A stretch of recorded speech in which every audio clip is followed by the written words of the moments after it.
Hello, it's me. It's Tuesday. I'm back in the place to be, my crib, and it's time for a daily dose of Ingrid the Rose. I'm getting back on. I'm posting every day. I missed the weekend, but I'm like filming most every day, but I'm not always posting right when I film, so I'm catching up on that.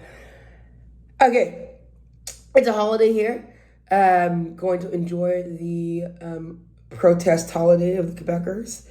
I'm gonna go get some sun, go for a walk, and I'm so fucking sore. I was gonna run, but I am so sore, and so I'm choosing to be kind to myself and still get movement in.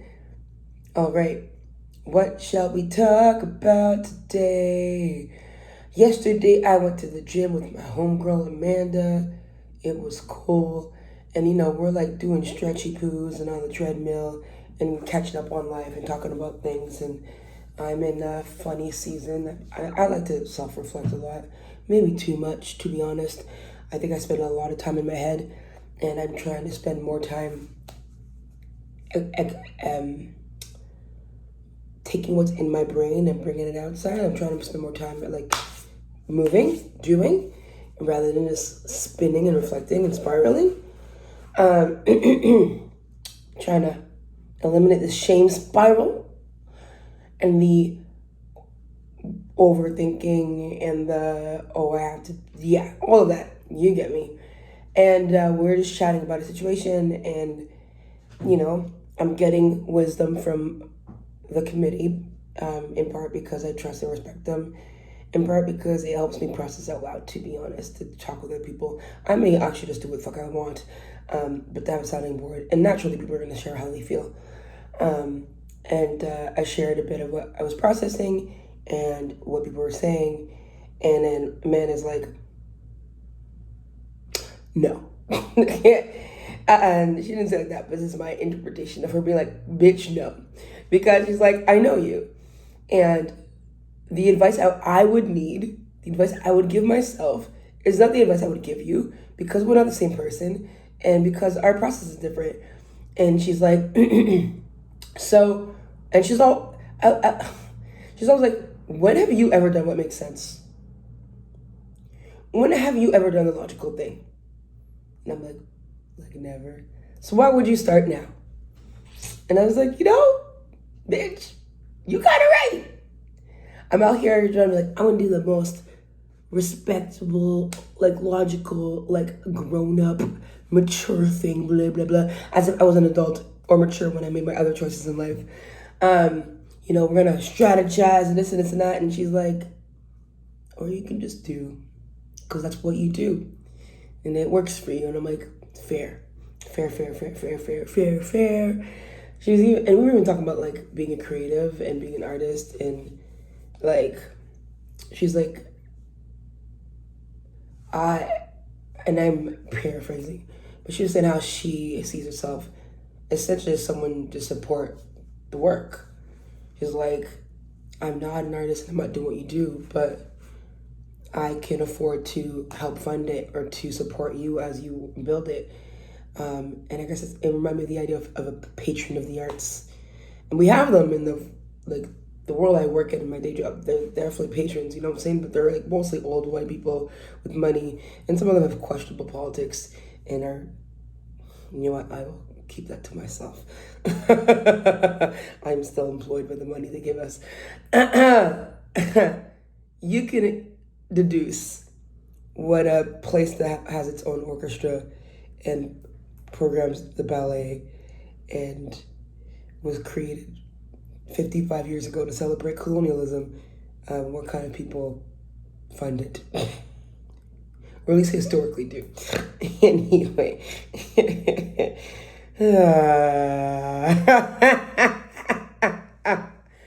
Whoops. No one would be shocked that I have feelings about that. We have Zionist money. It's a problem. It's a problem I wrestle with. But then I realized that most of Canada's performing arts is fighting by Zionist money. If you want to make theater in Canada and don't want Zionist money, I don't know what you're going to do. If you want to make theater in Canada, and this is not what I came here to talk about, and don't want pipeline money from the banks or war crime money or fucking arms dealing money, I don't know what you're gonna do. If you want to make art in this country without the banks and without the colonizers, I don't know what you're gonna do. To be honest, part of why I think arts are well funded is because of colonizers giving us their money. Do with that what you may. I think people figure it out, and some people will just choose to be smaller and independent so they don't have to deal with that bullshit. Other folks don't care. You should. Y'all really should. And other folks, I think, go, well, I'm making art that's subversive and defies colonialism, and I'll Robin Hood your ass and take your money and then call you out on your shit. I respect two of those three. The folks who don't care, you should be ashamed of yourself. You should at least consider the fact that, like, your livelihood is built off of oppression. But okay. That's not what I came here to do. My friend was saying that she...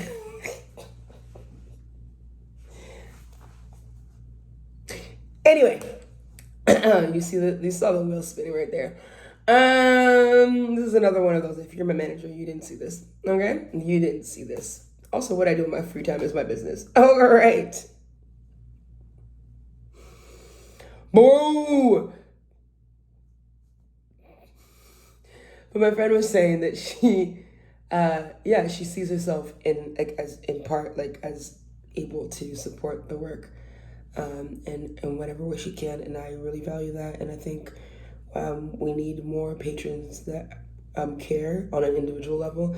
And the thing is this, like, we're not talking about, like, for example, I think we underestimate how we can support. For example, my homegirl, we met for the gym yesterday, and then she's like, oh, I brought you something, and it's a bag full of, like, you know, things I might need, like house cleaning products and freaking, you know, face care shit. She's like, your skin's dry, need some stuff.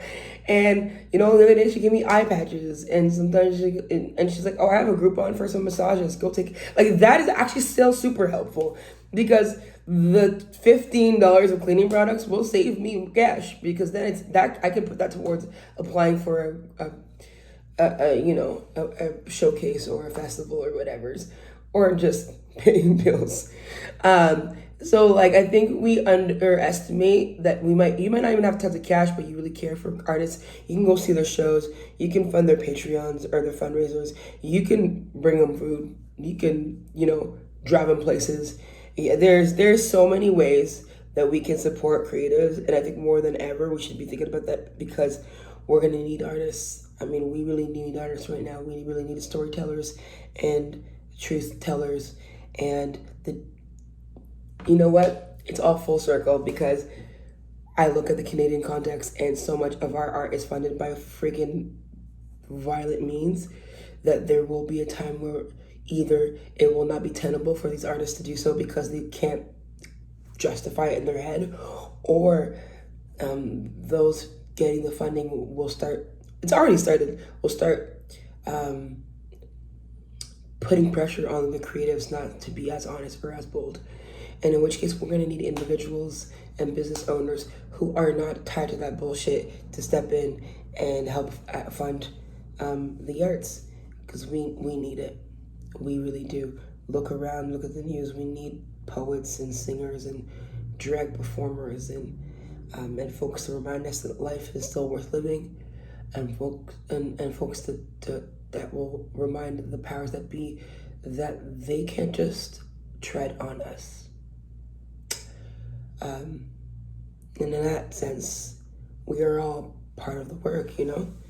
Don't downplay, oh, I'm not an artist, or I'm not whatever, or I don't want to make a lot of money. Don't downplay the impact that you can have.